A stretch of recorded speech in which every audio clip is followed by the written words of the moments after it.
Hi, ಹೇಗಿದ್ದೀರಾ ಎಲ್ಲರೂ ಚೆನ್ನಾಗಿದ್ದೀರಾ ಅಂತ ಭಾವಿಸ್ತಾ ನಾನು ಕೂಡ ತುಂಬ ಚೆನ್ನಾಗಿದ್ದೀನಿ. Welcome back to my YouTube channel. So ಇವತ್ತು ಫ್ರೈಡೇ ಲಾಗ್. ನಾನು ಇವತ್ತು ಲೇಟಾಗಿ ಹಾಕ್ತಾಯಿದ್ದೀನಿ. ಸೊ ಒಂದಿನ ಲೇಟ್ ಆಯಿತು, ಬೇಜಾರು ಮಾಡ್ಕೊಬೇಡಿ ಯಾರೂ. ಯಾಕಂದರೆ ನಿನ್ನೆ ಅಂದರೆ ಈ ವಿಡಿಯೋ ಮಾಡಿದ ದಿನ ಸ್ವಲ್ಪ ಜಾಸ್ತಿ ಕೆಲಸ ಇದ್ದಿದ್ದರಿಂದ ಜಾಸ್ತಿ ವಿಡಿಯೋಸ್ ಕ್ಲಿಪ್ಪಿಂಗ್ಸ್ ತೆಗ್ದಿದ್ದೆ. ಅದು ತುಂಬ ಲೆಂತಿ ಆಗುತ್ತೆ, ನಿಮಗೆ ನೋಡೋರ್ಗು ಬೇಜಾರಾಗುತ್ತೆ ಅಂಥೇಳಿ ನಾನು ಅದನ್ನು ಅರ್ಧ ಕಟ್ ಮಾಡಿ ಹಾಕಿದ್ದೀನಿ. ಸೊ ಇದು ಅದ್ರ ಮುಂದಿನ ಕಂಟಿನ್ಯೂ ಲಾಗ್ ಆಗಿರುತ್ತೆ. ದೇವಸ್ಥಾನಕ್ಕೆ ಹೋಗಿದ್ದೆ ನಾನಿವತ್ತು. ಸೊ ದೇವಸ್ಥಾನಕ್ಕೆ ಹೋಗಿ ನಿಂಬೆಹಣ್ಣಿನ ದೀಪ ಅಂಟಿಸ್ಬೇಕಿತ್ತು. ಈಗ ಶುಕ್ರವಾರ ನಿಂಬೆಹಣ್ಣಿನ ದೀಪ ಅಂಟಿಸ್ತಾ ಇದ್ದೀನಿ. ಹಂಗಾಗಿ ದೇವಸ್ಥಾನಕ್ಕೆ ಹೋಗಿ ನಿಂಬೆಹಣ್ಣಿನ ದೀಪ ಅಂಟಿಸಿ ಅಲ್ಲಿಂದ ಬರ್ತಾ ತುಳಸಿ ಗಿಡ ಬೇಕಿತ್ತು. ನೆನ್ನೆ ಲಾಗಲ್ಲಿ ಹಾಕಿದ್ದೀನಿ ತುಳಸಿ ಗಿಡ ತಂದಿದ್ದು ನಾನು ಅದನ್ನು ಪಾಟ್ಗೆಲ್ಲ ಹಾಕಿದ್ದು, ಹೇಗೆ ಆರ್ಗನೈಸೇಷನ್ ಮಾಡಿಕೊಂಡೆ ಅದನ್ನ ಪಾಟ್ಗಳನ್ನ ಅಂಥೇಳಿ. ಸೊ ಹಂಗಾಗಿ ಇದು ತಂದಿದ್ದು ವಿಡಿಯೋ. ಇದನ್ನ ನೋಡಿದೆ, ಮನಿ ಪ್ಲ್ಯಾಂಟ್ ಥರದ್ದು ಬೇರೆ ಇನ್ನೊಂದು ಇಂಡೋರ್ ಪ್ಲ್ಯಾಂಟ್ಸು ಸುಮಾರು ಜನ ಯೂಟ್ಯೂಬರ್ಸ್ ಮನೇಲಿ ಹಾಕಿರೋದು ನೋಡಿದ್ದೆ. ಸೊ ಆ ಥರದ್ದು ಇದೆಯಾ ಅಂತ ನೋಡಿದೆ, ಅದೆಲ್ಲೂ ಕಾಣಿಸ್ಲಿಲ್ಲ ನನಗೆ. ಸೊ ಅದು ತುಳಸಿ ಗಿಡ ಮತ್ತು ವಿಳೆದೆಲೆ ತೊಗೊಂಡು ಬಂದೆ. ಮನೆಗೆ ಬಂದು ತಿಂಡಿ ತಿಂದ್ವಿ, ಪೊಂಗಲ್ಲು ಚಟ್ನಿ ಮಾಡಿದ್ದೆ. ಸೊ ಇದು ಟೆಂಪಲ್ ಮುಗಿಸ್ಕೊಂಡು ನಾನು ನರ್ಸರಿಗೆ ಹೋಗಿದ್ದು. ಇದು ಫಸ್ಟೇ ತೆಗ್ದಿರೋ ವಿಡಿಯೋ. ಸೊ ನಿಂಬೆಹಣ್ಣಿನ ದೀಪ ಅಂಟಿಸ್ಬೇಕಿತ್ತಲ್ಲ, ನಾನು ಅರಿಶಿನ ಕೆನ್ನೆಗೆ ಹಚ್ಕೊಬರೋದೇ ಮರ್ತೋಗಿದೆ, ಅದನ್ನೇ ಸ್ವಲ್ಪ ಹಿಂಗೆ ಅಂದ್ಕೊಂಡೆ. ಆಮೇಲೆ ಹೂವು ನಾನು ಅಕ್ಕಿ ಹಾಕಲ್ಲ ಅಡಿಕೆ ತಟ್ಟೆಗೆ, ಯಾಕಂದರೆ ಅದು ಎಲ್ಲ ಆದಮೇಲೆ ಚೆಲ್ತಾರೆ, ತುಂಬ ಜನ ಅದನ್ನು ಚೆಲ್ಬಿಡ್ತಾರೆ. ಸೊ ಹಂಗಾಗಿ ನಾನು ಅಕ್ಕಿ ವೇಸ್ಟ್ ಮಾಡ್ತಾರಲ್ಲ ಅಂಥೇಳಿ ಬೇಡ, ಹೂವನೇ ಹಾಕೋಣ ಅಂತ ತುಂಬ ದಿವಸದಿಂದ ಇದನ್ನ ಪಾಲನೆ ಮಾಡ್ಕೊಂಬಂದಿದ್ದೀನಿ. ಕೆಳಗಡೆ ಹೂವು ಹಾಕಿನೇ ಮೇಲೆ ನಿಂಬೆಹಣ್ಣು ಇಟ್ಬಿಟ್ಟು ನಾನು ನಿಂಬೆಹಣ್ಣಿನ ದೀಪ ಅಂಟಿಸೋದು. ಅಕ್ಕಿ ಏನಕ್ಕಾರು ಯಾರಿಗಾರು ಊಟಕ್ಕೆ ಯೂಸ್ ಆಗುತ್ತೆ ಅಂದರೆ ಮಾಡ್ಬೋದು, ಅದು ಯೂಸ್ ಆಗೋಲ್ಲ ಏನಿಲ್ಲ, ಸುಮ್ಮನೆ ಅದು ನಾವು ಮಾಡಿನೂ ವೇಸ್ಟ್ ಆಗುತ್ತೆ. ಅದು ಚೆಲ್ತಾರೆ. ನನಗೆ ಎಷ್ಟೋ ಜನ ಅನ್ನ ಇಲ್ದಿರ ಬದುಕ್ತಾ ಇರ್ತಾರೆ, ಅದು ದೇವ್ರಿಗೆ ಮಾಡೋದು ಓಕೆ, ಬಟ್ ಆದ್ರೂ ಅದು ಯೂಸ್ ಮಾಡಲ್ಲ ಯಾರೂ, ಅದನ್ನು ಚೆಲ್ತಾರೆ. ಹಂಗಾಗಿ ನಾನು ಹೂವನೇ ಹಾಕ್ತೀನಿ ಕೆಳಗಡೆ. ಅದು ನಾನು ತುಂಬ ವರ್ಷಗಳಿಂದ ಮಾಡ್ಕೊಂಬಂದಿದ್ದೀನಿ ಹಿಂಗೇ, ನಾನು ಯಾವತ್ತೂ ಅಕ್ಕಿ ಹಾಕಿ ಮಾಡಿಲ್ಲ. ತುಂಬ ಜನ ಅಕ್ಕಿ ಹಾಕೋದು ನೋಡಿದ್ದೀನಿ. ಸೊ ನಾನು ಹಿಂಗೆ ಮಾಡ್ಕೊಂಬಂದಿರೋದು. ನಿಂಬೆಹಣ್ಣು ಮತ್ತು ನೆಲ್ಲಿಕಾಯಿನ ಹಚ್ಬಿಟ್ಟು ದೇವ್ರಿಗೆ ನಾವು ಅಂದ್ಕೊಂಡಿರೋ ಸಂಕಲ್ಪ ಎಲ್ಲ ನೆರವೇರಲಿ ಅಂತ ಹಚ್ತಾಯಿದ್ದೀನಿ. ನಿಮ್ಗೆಲ್ಲರಿಗೂ ಒಳ್ಳೇದು ಮಾಡಲಿ ಆ ದೇವಿ ಅಂತ ಹೇಳಕ್ಕೆ ಕೇಳ್ಕೊತೀನಿ. ಸೊ ಎಲ್ಲ ರೆಡಿ ಮಾಡಿಕೊಂಡು ನಾನು ಒಳಗಡೆ ತೊಗೊಂಡೋದೆ. ಆಮೇಲೆ ಅಲ್ಲಿ ಹಚ್ಕೊಳೋಣ ಅಂಥೇಳಿ ಅಲ್ಲಿ ಹೋಮ ಏನೋ ಮಾಡ್ತಾಯಿದ್ರು, ತುಂಬ ಹೊಗೆ. ಇಲ್ಲಿ ನಾನು ರೆಡಿ ಮಾಡ್ಕೊಳೋ ಹತ್ರ ತುಂಬ ಹೊಗೆ ಇತ್ತು, ತುಂಬ ಘಾಟಿತ್ತು. ಆದರೂ ಅಲ್ಲೇ ಕೂತು ರೆಡಿ ಮಾಡಿಕೊಂಡೆ. ಒಳಗಡೆ ಬಿಡಲ್ಲ, ಗಲೀಜು ಮಾಡ್ತಾರೆ ಅಂತ ಆಚೆನೇ ಕೂತ್ಕೊಂಡೆಲ್ಲ ರೆಡಿ ಮಾಡ್ಕೊಂಬಂದು ಒಳಗಡೆ ಹಚ್ಕೋಬೇಕು. ಸೊ ಎಲ್ಲ ಹಚ್ಕೊಂಡು ದೀಪ ಅಂಟಿಸ್ಬಿಟ್ಟು ಬಂದ್ವಿ. ಸೊ ಇದೇ ಪಾಟ್ ತಂದಿದ್ದು ನೋಡಿ, ಮನೆಗೆ ಬಂದ್ವಿ ದೀಪ ಅಂಟಿಸ್ಬಿಟ್ಟು. ಇಲ್ಲಿ ಸಾಕ್ಸ್ ಒಣಾಕೋದ್ರಿಂದನೋ ಏನೋ ಅಲ್ಲಿ ನೀರು ಬಿದ್ದು ಅದು ಒಣಗೋದು ಅನಿಸುತ್ತೆ. ಸೊ ಹಂಗಾಗಿ ಇಲ್ಲಿ ನಾನು ರೆಡಿ ಮಾಡ್ಕೋತಾ ಇದ್ದೀನಿ. ಈ ಟೇಬಲ್ ಒಂದು ಇತ್ತು ಅಲ್ಲಿಗೆ ತುಂಡು ನಮ್ಮ ಮನೆಯಲ್ಲಿ. ಸೊ ಅದನ್ನು ಹಿಂಗೆ ಇಟ್ಬಿಟ್ಟು ಅದ್ರ ಮೇಲೆ ಇಟ್ಟು ಪೂಜೆ ಮಾಡೋಣ ಅಂಥೇಳಿ, ಅದು ಇಟ್ಟ ಮೇಲೆ ಕೂಡ ತೋರಿಸ್ತೀನಿ ಹೇಗಿದೆ ಅಂಥೇಳಿ. ಅದಕ್ಕೊಂದು ರ್ಯಾಪರ್ ಹಾಕೋಣ ಅಂತ ನಮ್ಮ ಹಸ್ಬೆಂಡು ಹಾಕ್ತಾಯಿದ್ರು, ಯಾಕಂದರೆ ಅದು ಮಳೆ ಬಂದರೆ ನೆಂದರೆ ಹಾಳೋಗುತ್ತಮ್ಮ, ಈ ಥರ ಹಾಕ್ಕೊಡ್ತೀನಿ ಇಟ್ಕೊ ಅಂತ ಹೇಳಿದ್ರು. ಸೊ ಹಂಗಾಗಿ ಅದನ್ನು ರೆಡಿ ಮಾಡ್ಕೋತಾ ಇದ್ದೀವಿ.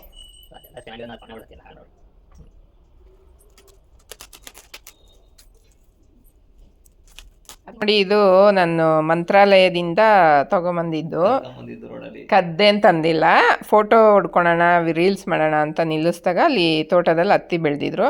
ಸೊ ಎಲ್ಲ ಬಿಟ್ಟಿತ್ತಲ್ಲ, ಸುಮ್ಮನೆ ಇಷ್ಟೇ ತೊಗೊಂಬಂದಿದ್ದೆ, ಏನು ಜಾಸ್ತಿ ತಂದಿಲ್ಲ. ನೋಡಿ, ಇದು ಬಿಡಿಸಿರೋದು ಬೀಜ ಇಷ್ಟ ಆಗಿದೆ. ಸೊ ಇದು ಈ ಥರ ಗೆಜ್ಜೆ ವಸ್ತ್ರ ಮಾಡಿ ಇಡ್ತಾ ಇದ್ದೀನಿ. ನಾನು ದೀಪ ಅಂಟಿಸೋಕೆ ಬೇಕಾಗುತ್ತಲ್ಲ, ಅದಕ್ಕೆ ಮನೇಲೇ ಮಾಡ್ಕೋತಾ ಇದ್ದೀನಿ. ನಮ್ಮಮ್ಮ ಹೋದ್ಸಲ ಬಂದಾಗ ಹೇಳ್ಕೊಟ್ಟಿದ್ರು ಹಿಂಗೆ ಮಾಡು ಅಂತ. ನಮ್ಮ ಅಕ್ಕನ ಮಗಳು ಸ್ವಲ್ಪ ತಂದುಕೊಟ್ಟಿದ್ಲು, ಅದು ಖಾಲಿಯಾಗಿತ್ತು. ನಮ್ಮ ಅಮ್ಮನೇ ಮಾಡಿದರು, ಅದು ಖಾಲಿ ಮಾಡಿದರು.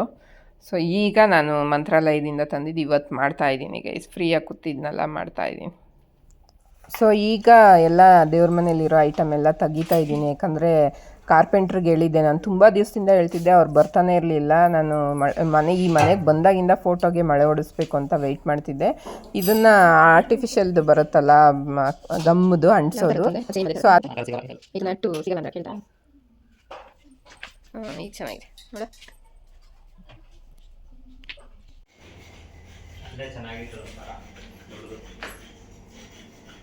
ಇಲ್ಲಿ ಚೆನ್ನಾಗಿ ಕಾಣಿಸ್ತೈತೆ. ಇಲ್ಲೇನಾರು ಬೇರೆ ಹಿಡಿದು ನಿಮ್ಮ ಮೇಲೆ ಗುದ್ದ ಇಕ್ಕಿದೆಯಾ? ಏನಾಗುತ್ತೆ, ನಾವು ಹೊತ್ಕೊಂಡಿರತ್ತ ಅಲ್ಲಿ ಹಿಂದಕ್ಕೆ ಯಾಕೆ ಇಡ್ತಿದ್ರ ಮೇಲಿಡು ಖಾಲಿ ಇರುತ್ತೆ ಅಂತ. ತಿರುಗ್ಸ್ ಖಾಲಿ ಇದೆ. ಗೈಸ್ ಬಂದು ಅವರು ಡ್ರಿಲ್ ಮಾಡಿ ಮಳೆ ಎಲ್ಲ ಹೊಡೆದ್ಕೊಟ್ಟು ಹೋದ್ರು. ಸೊ ನನ್ನ ಮಗ ನಾನು ಸೇರ್ಕೊಂಡು ನೀಟಾಗೆಲ್ಲ ದೇವ್ರ ಮನೆ ಕ್ಲೀನ್ ಮಾಡಿದ್ವಿ. ಎಷ್ಟು ಗಲೀಜಾಗಿತ್ತು ಅಂದರೆ ಸಾಂಬ್ರಾಣಿ ಎಲ್ಲ ಹಾಕ್ತೀವಲ್ಲ ನಾವು, ಉದ್ಗಡ್ಡೆ ಎಲ್ಲ ಹಚ್ಚೋದ್ರಿಂದ ಫುಲ್ ಬ್ಲ್ಯಾಕ್ ಆಗಿತ್ತು ಟೈಲ್ಸ್ ಎಲ್ಲ.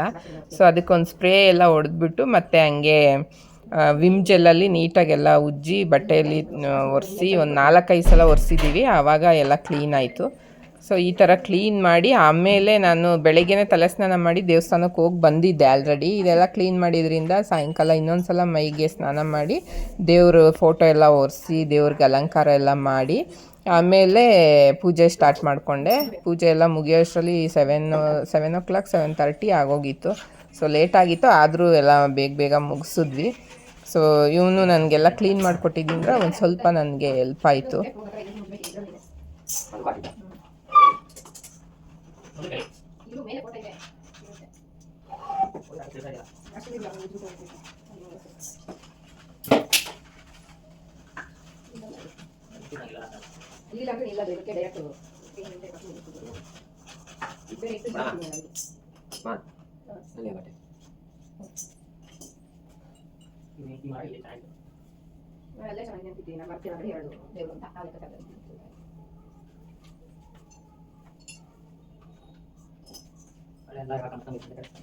ಫೋಟೋ ನಮ್ದು ಕಪ್ ಕಂಡು ಬರ್ತದೆ, ಕಪ್ ಮೇಲೆ ಆಗಿದ್ದೇವೆ ಅದಕ್ಕೆ.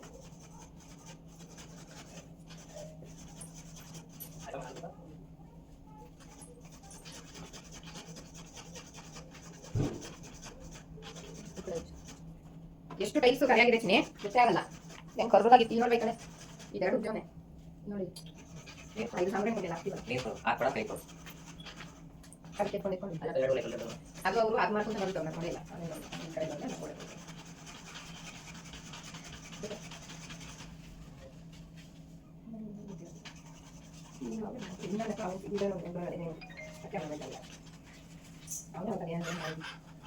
ಹೊಸದ ಹಾಕ್ರಿ ಹೋಗಿದೆ ಅಂದ್ರೆ ಇಲ್ಲ ಚೆನ್ನಾಗಿದೆ ಅಂತ ಹೇಳಾಕಿದ್ರು.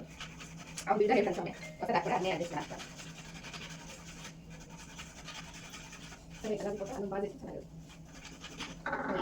ಬೇಕು ಬಟ್ಟೆ ಒಂದು ಪ್ಲಾನೆಟ್ ಇಂಡೋರ್ ಪ್ಲಾನೆಟ್ ಇದು ಕೆಳಗೆ ಕುಂತು ಬಂದರು ಆಮೇಲೆ ಬಿಟ್ಟು ಅಡ್ಡಾಗೆ ಸಾಕಲ್ಲ ಎಲ್ಲ ಕೊಡ್ತಾಯಿಲ್ಲ ಅಂತ ಹೇಳ್ಬೋದು.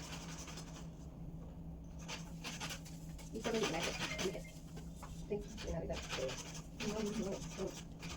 ಹೊರ್ಸ್ಕೊಡಿ ನಾ ಕಡೆ ಅವೆಲ್ಲ ಹಿಂಗೆ ಮುಂದೆ ಕಲಿತಿದ್ರು ಹೊರ್ಸ್ಕೊಡಿ ಎಲ್ಲ ಹೊರ್ಸ್ಕೊಂಡು ಆಮೇಲೆ ಕೊಟ್ಬಿಟ್ಟು ಹೋಗೋಣ.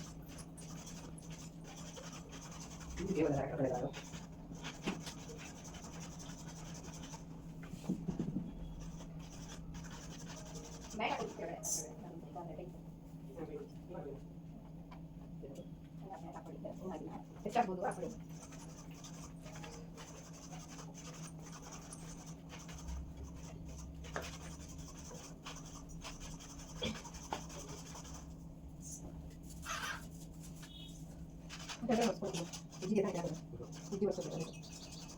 ಇದು ಜೀವನ ಅದು ಓನ ಮುಂಚೆ ಅನ್ಕೊಂಡಿಲ್ಲ. ಬೇಡ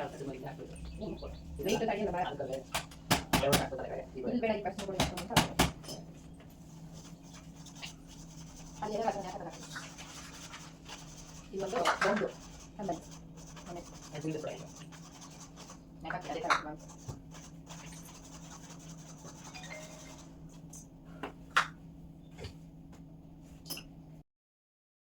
ಈಗ ಎಲ್ಲ ಫೋಟೋಗೆ ಮತ್ತು ವಿಗ್ರಹ ಎಲ್ಲ ತೊಳೆದಿಟ್ಕೊಂಡಿದ್ದೀನಿ. ಸ್ನಾನ ಮಾಡ್ಕೊಂಡ್ಬಂದೆ. ಎಲ್ಲದಕ್ಕೂ ನೀಟಾಗಿ ಅರಿಶಿನ ಕುಂಕುಮ ಫೋಟೋಗೆ ಎಲ್ಲ ಇಟ್ಬಿಟ್ಟು ಆ ಜಾಗಕ್ಕೆ ಹಾಕಿ ತೋರಿಸ್ತೀನಿ ನಿಮಗೆ ಹೇಗೆ ಅದನ್ನು ಆರ್ಗನೈಜೇಷನ್ ಮಾಡ್ತೀನಿ ಅಂತ ಹೇಳ್ಬಿಟ್ಟು. ಸೊ ನೋಡಿ ನಾನೀಗ ವಾಯ್ಸ್ ರೆಕಾರ್ಡ್ ಕೊಡ್ತಾಯಿದ್ದೀನಿ. ನನ್ನ ಇಂಗ್ಲೀಷ್ ನೋಡಿ ನಮ್ಮ ಅಕ್ಕನ ಮಗಳು ನಗ್ತಾವಳೆ. ಅಡ್ಜಸ್ಟ್ ಮಾಡ್ಕೊಳ್ಳಿ ಗೈಸ್ ಏನಾದ್ರು ತಪ್ಪಿದರೆ. ಸೊ ನಾವು ಓದಿಲ್ಲ ಜಾಸ್ತಿ, ಹಂಗಾಗಿ ಓದಿರೋದು ಎಷ್ಟು ಮಟ್ಟಿಗೆ ಓದಿದ್ದೀವೋ ಅಷ್ಟರ ಮಟ್ಟಿಗೆ ಆ ಒಂದು ಲೆವೆಲಲ್ಲಿ ಇಂಗ್ಲೀಷ್ ಮಾತಾಡ್ತೀವಿ. ಅದಕ್ಕೆ ಅವಳು ಜೋರಾಗಿ ನಗಬೇಕಿತ್ತು, ಒಳಗೆ ನಗ್ತಾವಳೆ. ಸೊ ಈಗೆಲ್ಲ ಫೋಟೋಗಳಿಗೆಲ್ಲ ಅಲಂಕಾರ ಮಾಡಿ ಎಲ್ಲ ಅದ್ರ ಜಾಗಕ್ಕೆ ಇಟ್ಬಿಟ್ರೆ ಸರಿ ಹೋಗುತ್ತೆ ಅಂತ ಮೇಲ್ಗಡೆ ಓಡಿಸ್ತಾ ಇದ್ದೀನಿ. ತುಂಬ ಚಿಕ್ಕದು ನಮ್ಮದು ದೇವ್ರ ಮನೆ. ದೊಡ್ಡದಾಗಿ ಮಾಡಿಲ್ಲ ಅವರು. ಮತ್ತು ಹೊಸ್ಲು ಬೇರೆ ಅಡ್ಡ ಇಟ್ಬಿಟ್ಟಿದ್ದಾರೆ, ಡೋರ್ ಆಚೆ ತೆಗಿಯೋ ಥರ ಮಾಡಿದ್ದಾರೆ, ಒಳಗಡೆಗೂ ಅದು ತೆಗಿಯೋಕ್ಕಾಗಲ್ಲ. ಸೊ ಹೊಸ್ಲು ಇಟ್ಟಿರೋದ್ರಿಂದ ನಾವು ಒಳಗೆ ಕೂತ್ಕೊಳಕ್ಕಾಗಲ್ಲ, ಆಚೆನೂ ಕೂರೋಕ್ಕಾಗಲ್ಲ, ಅಷ್ಟು ಇದಾಗುತ್ತೆ, ಕಾಲೆಲ್ಲ ಒತ್ತುತ್ತೆ ಹೊಸ್ಲು ಮೇಲೆ. ಹೊಸ್ಲು ಮೇಲೆ ಕೂರಬಾರ್ದು ಅಂತ ಈಚೆ ಕೂತ್ಕೊಂಡ್ರೆ ತುಂಬ ದೂರ ಅನಿಸುತ್ತೆ. ಸೊ ಹಂಗೆ ಅಡ್ಜಸ್ಟ್ ಮಾಡಿಕೊಂಡು ನಿಂತು ಎಲ್ಲ ಅಲಂಕಾರ ಮಾಡಿ ಪೂಜೆ ಮಾಡ್ಬೇಕಾದ್ರೆ ಮಾತ್ರ ಹಿಂದೆ ಕೂತು ಸ್ವಲ್ಪ ದೂರ ಪೂಜೆ ಮಾಡ್ತೀನಿ. ಸೊ ಈಗ ಎಲ್ಲ ಅಲಂಕಾರ ಆಯಿತು. ಈಗ ಫೋಟೋ ಎಲ್ಲ ಜೋಡಿಸ್ಬೇಕು. ಬನ್ನಿ ಫೋಟೋ ಎಲ್ಲ ಜೋಡಿಸ್ಬಿಟ್ಟು ಪೂಜೆ ಸ್ಟಾರ್ಟ್ ಮಾಡೋಣ.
ಇದು ಬರೀ ದೇವ್ರ ಮನೆ ಅಷ್ಟೇ, ಅಡುಗೆ ಮನೆಯದು ದೇವ್ರ ಮನೆಯದು. ಚೆನ್ನಾಗೈತಲ್ಲ. ಸೊ ಗೈಸ್, ನಿನ್ನೆ ವಿಡಿಯೋ ನಾನು ಎಂಡ್ ಮಾಡಿರಲಿಲ್ಲ, ಸೊ ಈಗ ಎಂಡ್ ಮಾಡೋಣ ಅಂತ ವಿಡಿಯೋ ಸ್ಟಾರ್ಟ್ ಮಾಡಿದ್ದೀನಿ. ನೋಡಿ ಈ ಥರ ಜೋಡಿಸಿದ್ದೀನಿ. ನೆನ್ನೆ ನೈಟು ನೋಡಿದಾಗ ಚೆನ್ನಾಗಿ ಕಾಣಿಸುತ್ತೆ ಕತ್ಲಲ್ಲಿ. ಸೊ ಈ ಥರ ರಂಗೋಲಿ ಬಿಟ್ಟು ಇದಕ್ಕೆ ಹಿಂಗೆ ರ್ಯಾಪರ್ ಸುತ್ತಿದ್ದೀನಿ, ಮಳೆ ಬಂದರೆ ಹಾಳಾಗಬಾರ್ದು ಅಂತ. ಈಗ ಸದ್ಯಕ್ಕೆ ಇದು ಇಟ್ಟಿದ್ದೀನಿ, ಇದು ಪರ್ಮನೆಂಟ್ ಏನಲ್ಲ. ಇನ್ನೊಂದು ಅಲ್ಲಿಗೆ ಈ ಥರ ಕ್ರಾಸ್ಗೆ ತೊಗೊಂಬಂದು ಹಾಕೋಣ ಅಂತ ಅಂದ್ಕೊಂಡಿದ್ದೀನಿ. ಯಾರಾದರೂ ಕಾರ್ಪೆಂಟ್ರ್ಗಳಿಗೆ ಹೇಳಿ. ಸೊ ಮೇಲ್ಗಡೆ ಪಾತ್ರೆಗಳ ಸೌಂಡ್ ಬರ್ತಿದೆ ಗೈಸ್, ಅಡ್ಜಸ್ಟ್ ಮಾಡ್ಕೊಳ್ಳಿ. ಸೊ ಇಲ್ಲಿ ಒಂದು ಹಿಂಗೆ ದೀಪ ಇಡೋಣ, ದೀಪ ಅಂಟ್ಸೋಕ್ಕೆ ಸರಿ ಹೋಗುತ್ತೆ. ಇಲ್ಲಿ ವಿಳೆದೆಲೆ ಬಳ್ಳಿ, ಇಲ್ಲಿ ಮನಿ ಪ್ಲ್ಯಾಂಟಿಂಗ್ ಇಡೋಕ್ಕೆ ಸರಿ ಹೋಗುತ್ತೆ ಅಂತ ಈ ರೀತಿ ಮಾಡಿದ್ದೀನಿ ಗೈಸ್. ನೋಡಿ ಹೇಗಿದೆ ಅಂತ. ವಿಳೆದೆಲೆ ಫಸ್ಟು ಒಂದು ಸಲ ಹಾಕಿದಾಗ ಒಂದು ಮನೇಲಿ ತುಂಬ ಚೆನ್ನಾಗಿ ಬಂದಿತ್ತು ಬಳ್ಳಿ. ಮತ್ತು ಇನ್ನೊಂದು ಮನೆ ಚೇಂಜ್ ಮಾಡ್ಕೊಂಡು ಹೋದಾಗ ಅಲ್ಲಿ ಒಣಗೋಗ್ಬಿಟ್ಟಿತ್ತು ಸರಿಯಾಗಿ, ಅಲ್ಲಿ ಗಿಡಗಳೇ ಸರಿಯಾಗಿ ಬಂದಿರಲಿಲ್ಲ. ಸೊ ಹಂಗಾಗಿ ಇಲ್ಲೂ ಕೂಡ ಬಂದಿಲ್ಲ ಸರಿಯಾಗಿ ಗಿಡ. ತುಳಸಿ ಗಿಡ 2-3 ಸಲ ಒಣಗೋಗಿದೆ. ಈ ಸಲ ಆ ಥರ ಆಗಬಾರ್ದು ಅಂತ ಅಂದ್ಕೊಂಡಿದ್ದೀನಿ. ಸೊ ಅದೇನೂ ಆಗದೆ ಇದ್ದರೆ ಸಾಕು. ಇದೆಲ್ಲ ಆದಮೇಲೆ ಬೈ ಚಾನ್ಸ್ ಎಲ್ಲ ನಾನು ಏನೇನು ಬೇಕು ಅದಕ್ಕೆಲ್ಲ ಮಾಡಿ ಅದು ಒಣಗೋದ್ರೆ ಮತ್ತೆ ತರಕ್ಕೆ ಹೋಗಲ್ಲ, ಇಷ್ಟೇ. ನೆಕ್ಸ್ಟ್ ಮನೆ ಚೇಂಜ್ ಮಾಡಿದಾಗ ನೋಡೋಣ. ಇಲ್ಲಿ ಬಿಸಿಲು ಬಂದೇ ಬರುತ್ತೆ, ಅದಕ್ಕೆ ಇಟ್ಟಿದ್ದು. ನೋಡಿ ಇಲ್ಲಿ ಬಿಸಿಲಿದೆ, ಗಿಡಕ್ಕೆ ಬಿಡದೆ ಬೀಳುತ್ತೆ. ಬೆಳಗ್ಗಿನ ಜಾವ ಅಂದರೆ ಬೆಳಗ್ಗೆ 7 ಗಂಟೆಯಿಂದ ಬರುತ್ತಲ್ಲ ಬಿಸಿಲು, ಆ ಬಿಸಿಲೇ ಬೀಳುತ್ತೆ ಗಿಡದ ಮೇಲೆ. ಸೊ ಇಲ್ಲಿ ನಾನೇನು ಹಾಕಲ್ಲ. ಇಲ್ಲಿ ದೇವ್ರ ಮನೆ ಬಟ್ಟೆ, ಅಡುಗೆ ಮನೆದು ಅಷ್ಟೇ ಹಾಕೋದು. ಇಲ್ಲಿನೂ ನಾನೇನು ಇಡಲ್ಲ. ಇಲ್ಲಿ ಇದು ಸಾಂಬ್ರಾಣಿ ಹೊಗೆ ಹಾಕೋಕ್ಕೆ ನಾನು ಕಾಯಿ ತುರಿದ್ಬಿಟ್ಟು ಕಾಯಿ ಹಂಗೆ ಇಟ್ಕೋತೀನಿ. ಇಷ್ಟಿದೆ ನೋಡಿ. ಸೊ ಇದನ್ನು ನಾನು ಯೂಸ್ ಮಾಡ್ಕೊತೀನಿ. ಸಿಲಿಂಡ್ರ್ ಇಲ್ಲಿ ಒಂದು ಎಕ್ಸ್ಟ್ರಾ ಅಲ್ಲಿಟ್ಟಿದ್ದೆ. ನಮ್ಮ ಹಸ್ಬೆಂಡ್ ಅಲ್ಲಿ ದೀಪ ಅಂಟಿಸ್ತೀಯಲ್ಲ, ಬೇಡ ಇಲ್ಲೇ ಇಡು ಅಂದರು. ಇದನ್ನೆಲ್ಲ ಒರೆಸೋದೆಲ್ಲ ಇಲ್ಲಿ ಇಟ್ಕೊಂಡಿದ್ದೀನಿ. ಮಾಮೂಲಿ ಬಾಗಿಲು ಒರೆಸೋದು ಪ್ಲಸ್ ದೇವ್ರ ಮನೆಯದು ಇದು ಎಲ್ಲ ಇಲ್ಲಿ ಇಟ್ಟಿದ್ದೀನಿ. ಸೊ ಈ ಥರ ಇದೆ ಗೈಸ್. ನೋಡಿದ್ರಲ್ಲ ಇವತ್ತಿನ ವಿಡಿಯೋ ಹೇಗಿತ್ತು ಅಂಥೇಳಿ. ನಿಮ್ಮೆಲ್ಲರಿಗೂ ಇಷ್ಟ ಆಗಿದೆ ಅಂತ ಭಾವಿಸ್ತೀನಿ. ಇಷ್ಟ ಆಗಿದರೆ ಲೈಕ್, ಶೇರ್, ಕಮೆಂಟ್, ಹಾಗೆ ಸಬ್ಸ್ಕ್ರೈಬ್ ಮಾಡೋದನ್ನ ಮರಿಬೇಡಿ guys. Thank you very much. ಎಲ್ಲರೂ ಸಬ್ಸ್ಕ್ರೈಬ್ ಮಾಡ್ಕೊಂಡು ನೋಡಿ ಅಂತ ಕೇಳ್ಕೊತೀನಿ. ಎಷ್ಟೊಂದು ಜನ ನನ್ನ ಇದರಲ್ಲಿ ಚೆಕ್ ಮಾಡಿದಾಗ ಸಬ್ಸ್ಕ್ರೈಬ್ ಆಗದೇ ಇರೋರೇ ಜಾಸ್ತಿ ನೋಡ್ತಾ ಇದ್ದಾರೆ ಸಬ್ಸ್ಕ್ರೈಬ್ ಆಗಿರೋರಿಗಿಂತ. ಸೊ ಸಬ್ಸ್ಕ್ರೈಬ್ ಮಾಡ್ಕೊಂಡು ನೋಡಿ ಅಂತ ಕೇಳ್ಕೊತೀನಿ guys. Thank you very much ಎಲ್ಲರಿಗೂ.